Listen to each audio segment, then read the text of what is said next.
He measures how many words, how many verses you read, how many verses that you memorize.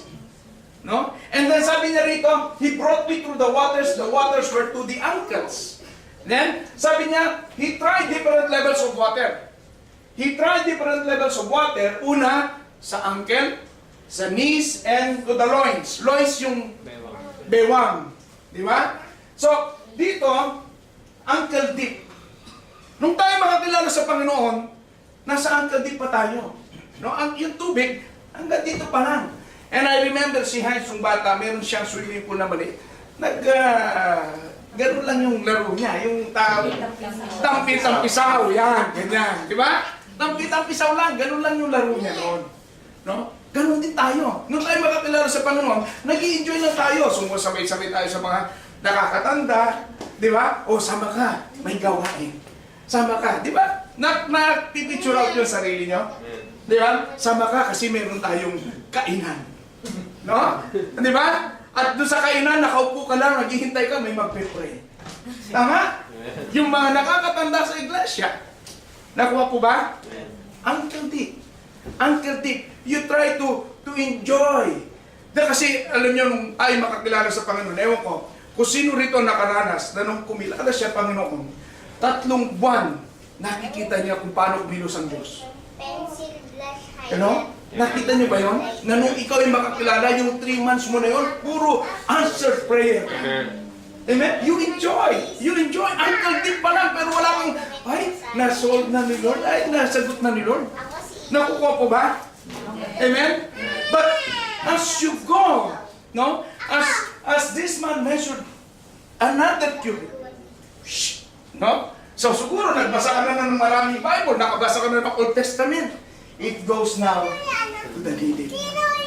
Lumalalim ka na, kapatid. Di ba? Lumalalim na yung mga pananampalataya mo, lumalalim yung kaalaman mo sa salita ng Diyos. And you know that ang needed is when you start to pray. Tama? When you start to pray. Nakuha po ba natin? Una, nag-iitampisaw pa lang. Ngayon, may nagpapapray na sa'yo. You start praying for others. You start praying for yourself. You start praying for your companies. Nakuha po ba? No? So, you start praying. Bakit? Kasi, nagbabasa ka na ng Word of God. See, sabi niya, I measured 1,000 cubit. No? Nakabasa ka na ng maraming verses that when you pray, you always utter those words. Di ba pag nagpe-pray tayo, pag sinabi, ipag-pray mo yung bansang Pilipinas, no? Agad papasok sa iyo yung prophets that if my people perish. Ano tawag doon na, if my people which are called by my name. Di ba? Di ba? So, di ba pag nagpe-pray ka, pag-pray mo yung church, marami ka ng verses. Nakukuha ko ba? You start praying kasi hindi ka na Uncle Dick. Amen? You are now needy. Nakukuha po ba? But as you hear the Word of God, as you meditate the Word of God, 1,000 cubit again will be put in your bank. And then, you start to go in waist deep. To your way, loin deep. Kanya nga dito, sa waist deep. Kaya dito, minsan, mas, kung lalo na sa mga malalalim na salita ng Diyos, itong banda rito is nearer the reproductive area. Tama ba? Dito malapit yung reproductive area natin. Di ba? So, una, Uncle Dick, ngayon, needed, nagpipray ka na. But when the water is already in the waist deep, you start evangelizing. Why? Because you start to reproduce. God wants you to reproduce more. Kaya nga rito, meron tayong evangelism team and it becomes a lifestyle. Hindi ka lang member ng evangelism team, kundi nagagamit ka na ng Panginoon sa mga kasama mo. No? At hindi aksidente na makasama natin dito si Brother Mark. Amen? Why? Because there is already a reproduction. Reproduction of the word that we hear, that we understand, that we meditate. Kasi it measures 1,000 cubit.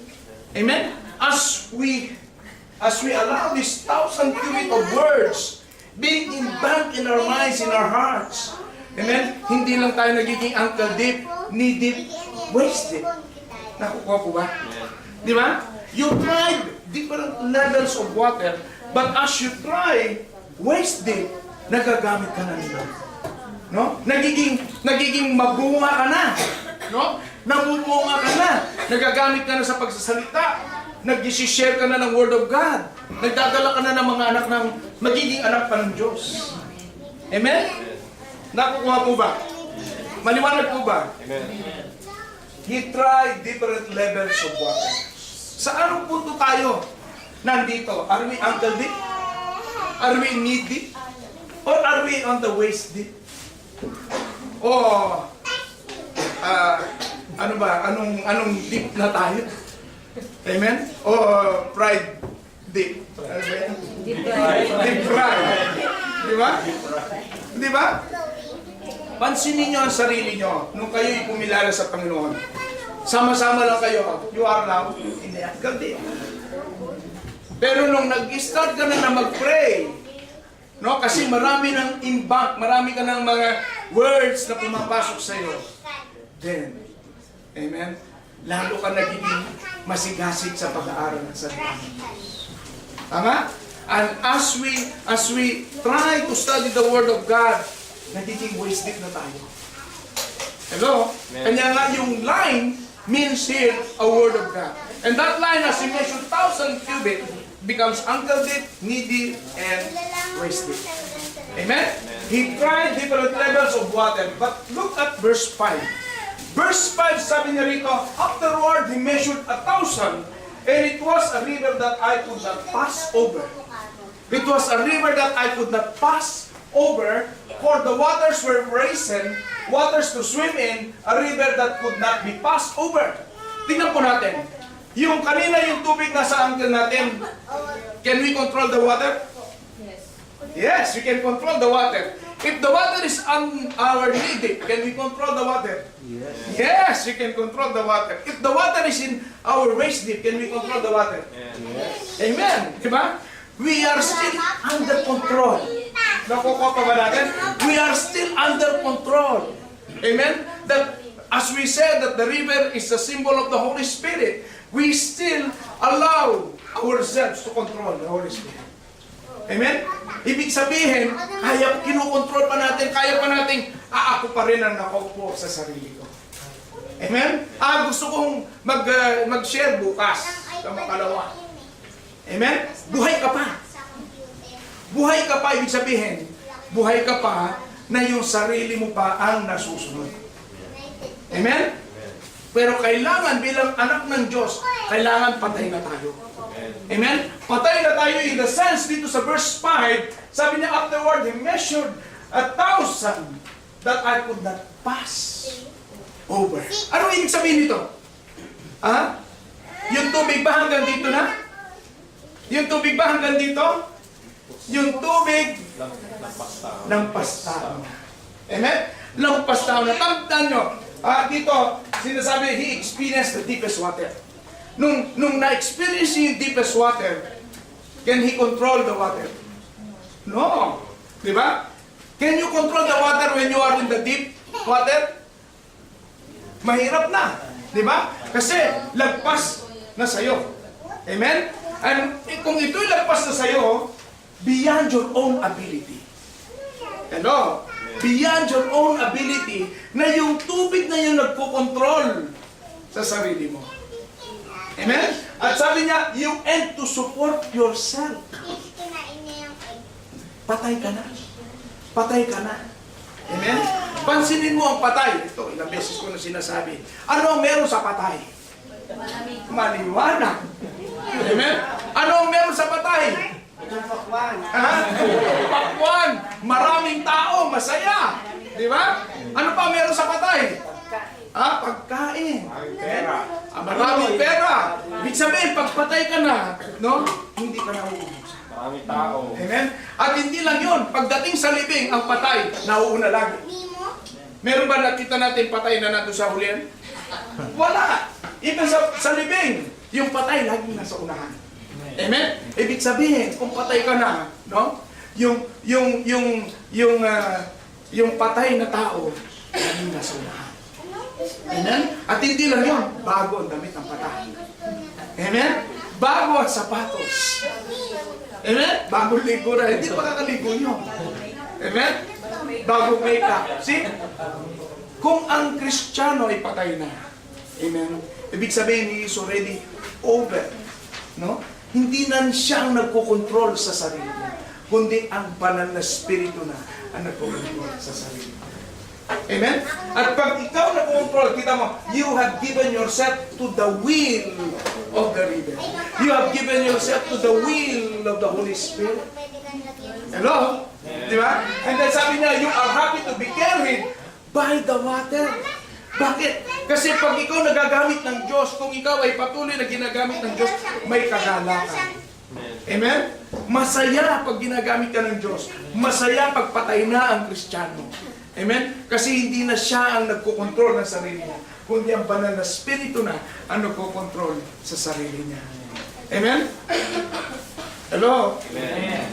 Kaya ngayon, 2010, kung tayo ang nagkokontrol sa sarili natin, coming 2011, let the Holy Spirit control us. Amen? Hindi na tayo uncle deep, knee deep, waist deep, but we should be submerged to the power of the Holy Spirit. Amen? Kasi nga, sabi niya, you are happy to be carried by the water. Masaya ka, hindi kasi sabi, nalulunod ka na nga di ba? Pero ito, you are happy to be carried by the water. Because when God uses you, you will see signs, wonders, and miracles. Amen? Kung ang Kristiyano patay na sa sarili niya, then signs, wonders, and miracles will come. Amen? Normal na lang ang signs, wonders, and miracles. Gusto ba natin yan? Amen. Di ba? Verse 7 to verse 12. Dito napakaganda. Now when I had returned, behold, at the back of the river were many trees on the one side and on the other side. Di ba? Sabi niya, when I returned, behold, at the bank of the river were many trees on the one side and on the other side. At sabi niya, then said unto me, these waters issue out toward the east country and go down into the desert. Ang desert, tigang. Di ba? Ang desert ay tigang.